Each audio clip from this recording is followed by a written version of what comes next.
All right, welcome back, men of prestige, ladies and gentlemen.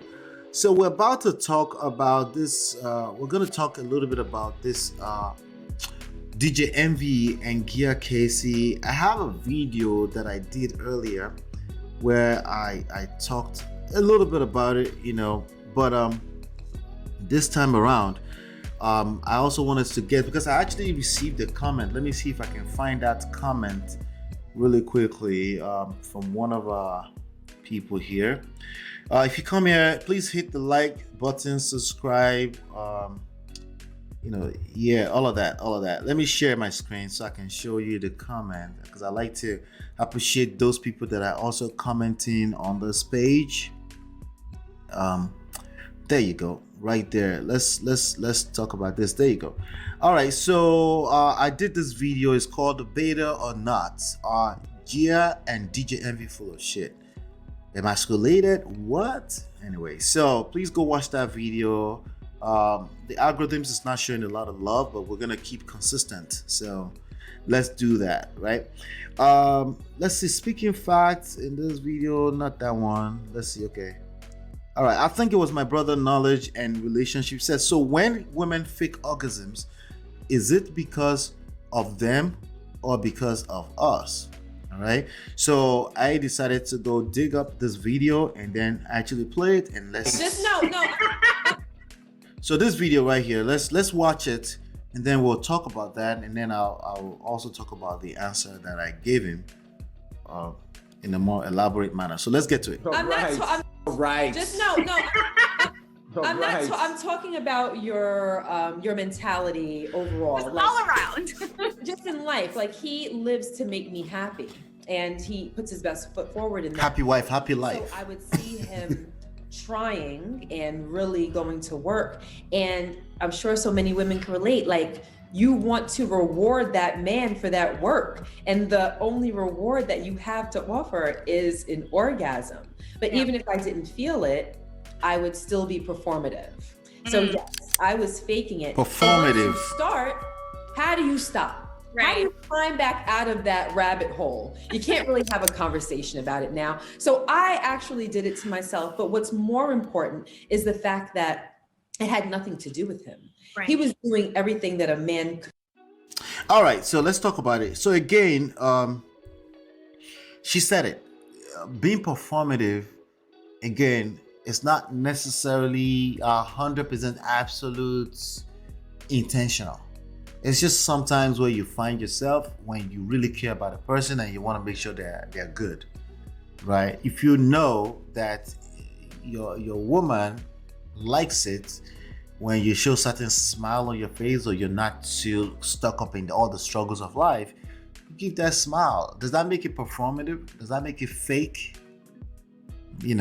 When it gets down to sex, maybe, right? We don't want to be going through 10 years of marriage and it's all fake orgasms, right?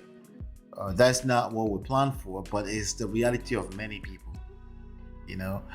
Does that make him emasculated? No. That's terrible. How do we go so far to the extreme every time we hear real life situations that's going on with actual people, right? Actual people in marriages. Let's not forget that we would like to hear people that have been divorced more so than people that have been married. It's a sad reality, right? We enjoy listening to the toxic, bad experiences. The storytelling are always top-notch and much more entertaining in that situation. But when it comes down to people that are actually doing exactly what you wanted, what you've always wanted, then we will try to dug them out and try to drag it through the mud. We use words like beta, emasculated. So to answer my brother's question, let's go back to that question really quickly.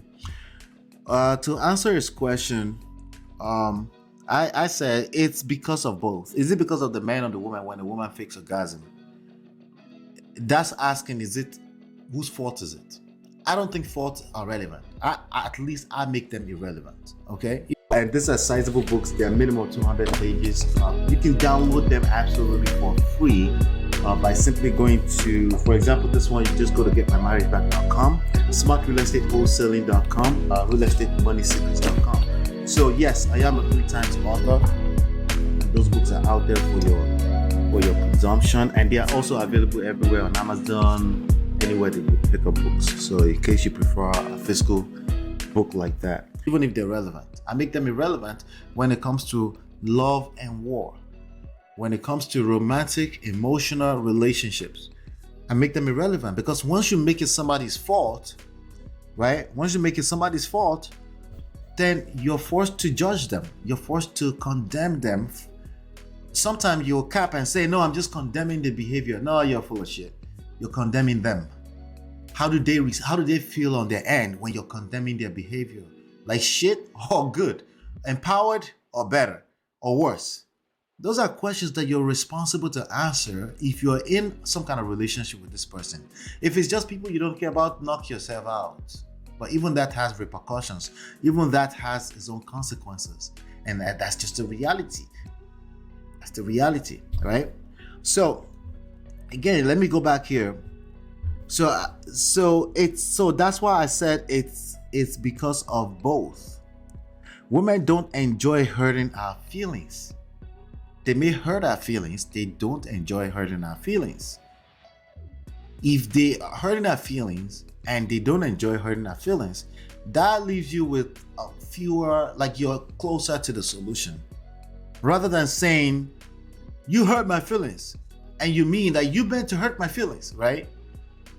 You see what I'm saying? So, but nonetheless, dangerous. Yes, dangerous behavior, because it's self-deprivation and breeds resentment. Not because she wants to hurt you. It's dangerous behavior because if you're faking orgasms, meaning you're not enjoying sex, and you've been doing that for 10 years, you will build resentments. And then when it comes out really terribly. Like she said, it came out, I think if you go further into the actual video, it came out in the middle of an argument. It comes out wrong when you're trying to hurt the other person, deliberately but not really, because you've been hurt. And hurt people. You know what I'm saying? Read the nuances. I'm talking about the nuances, right? So most men, including myself, that's me, simply don't know what we're doing initially. When it comes to sex, you don't know what you're doing.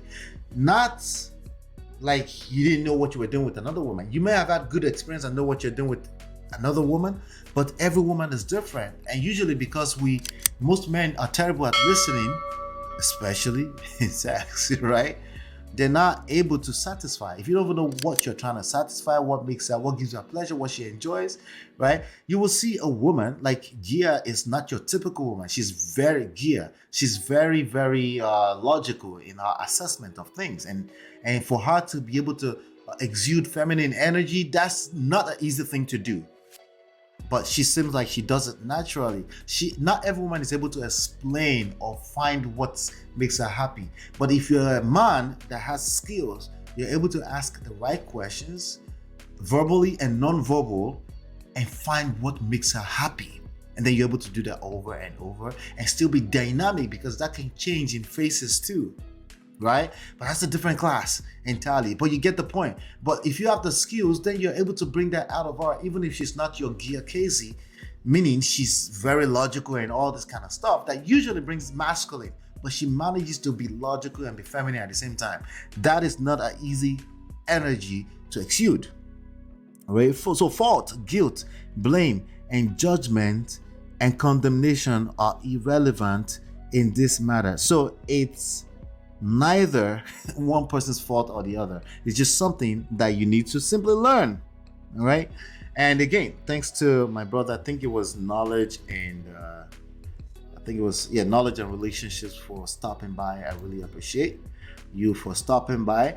But yes, that was that right there. And I think I still need to pick up the book and read the book. I think it's going to be a good book, but let's be careful. Some of the best examples that you have, they shared some of their worst moments, and then we drag them with those moments. And then if you really care about community and the society, you're making it worse by doing that. That's what we've been doing essentially. Yes. What's going on to the Harris family? What's going on? Yeah. Thanks for stopping by, brother. Thank you. And sis, thank you. Yeah, so let's get on to the next segment. Let's keep it moving. We got a couple more things to cover here today, and I'm looking for the right thing to click. And